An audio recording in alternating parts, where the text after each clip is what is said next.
दाजु ठिक छ? पानी कति छ यहाँ? कमर छ। यो त यहाँ पुल नभएर धेरै दुःख पाए मान्छेले।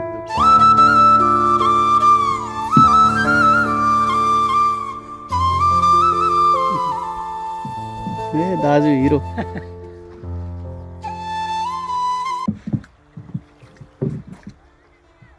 यति राम्रो समस्या हुँदो रहेछ नि बर्खा बेलामा। यहाँ त दिमाग खराब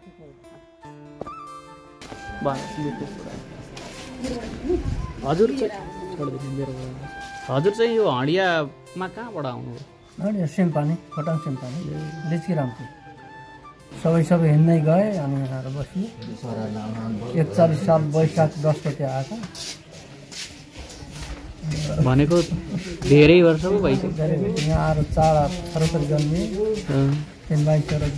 एक छोरी। यो ठाउँको चाहिँ तपाईँलाई राम्रो लागेको कुरा के?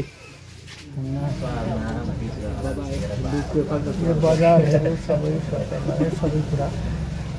यो चोक जस्तो भएको खेतीपाती पनि हुन्छ खेतीपाती राम्रो तरकारीहरू पानी चाहिँ उतै यही हडिया चाहिँ कसरी रोज्नु भयो जाने ठाउँ त थुप्रो थियो त म भाइ सत्य कुरो गरेको मैले 1 रुपियाँ पैसा दिएर झरेको होइन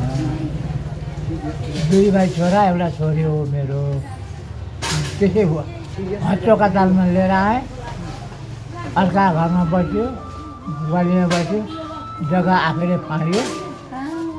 आफैले फाँडेर बसेको छु अहिले 500 कट्ठा छ छैन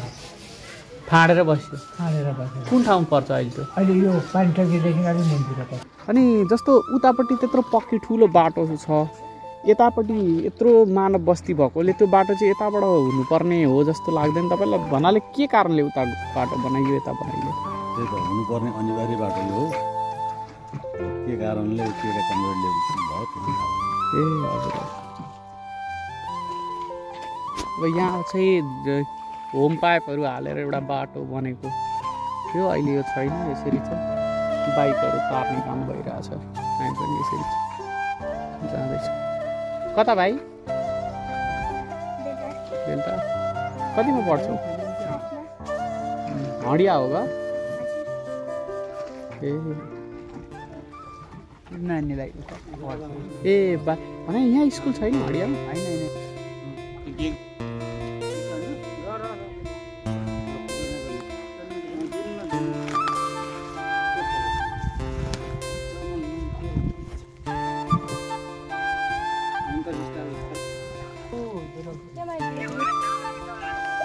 तपाईँहरूको घर चाहिँ कता यतै हो बेलुका त्यहाँबाट जानुहुन्छ अरू बाटो छैन यहाँबाट जाने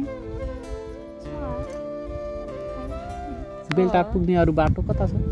बेलुका पुग्ने बाटो यता यहाँ तलबाट पनि रहेछ हामी चाहिँ तलबाट अघि निकाल्यौँ तल पनि यस्तै ढुङ्गाबाट अनि हामी चाहिँ अहिले सिमपानी जाने चौरन्डी सिमपानी खोटाङ हजुर होइन यहाँ चौरन्डी ए चौरन्डी सिमपानी हजुर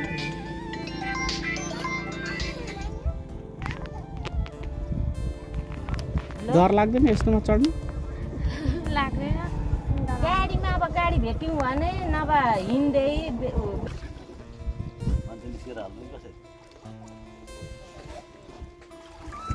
यस्तो डुङ्गा चाहिँ उहाँ कति पर्छ किन्नलाई पर्छ 2 लाख 3 लाख उहीँ चतराबाट किन्नुभयो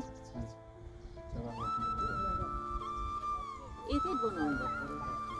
यता बनाउन त लाग्छ नि काठ काट्नु पऱ्यो मिस्त्री ल्याउनु पऱ्यो यतिकै कहाँ हुन्छ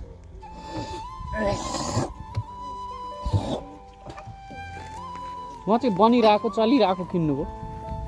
नयाँ थियो खासै भन्नुपर्दा सबैभन्दा यो हडियाका गाविसभरिमा यहाँ हुनुपर्ने पछाडिएको यहाँ भएको भने पुललाई पनि पूर्वाञ्चल टेस्ट पनि यहाँ भएको हो पुल बन्नलाई पुल बन्नलाई तर बिचमा नेताहरूकै अब एक आपसमा कता कता नमिलेर यहाँको दूरीको पनि अलिक ठुलो भयो भनेर त्यसले गर्दाखेरि अब दुईधारमा लगेको ए माथि लगेको त्यही हो हजुर माथि भने त धेरै पर त रहन्छ त्यो त पर त होइन तै पनि अब त्यो सच्चै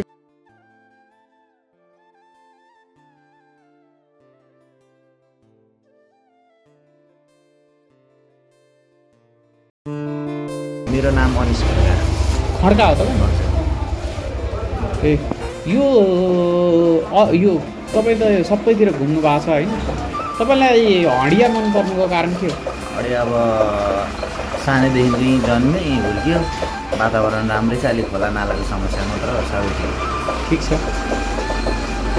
अब के तपाईँ त यसो हेर्दाखेरि +2 गरे जस्तो देखिनुहुन्छ होइन ब्याचलरै सक्नु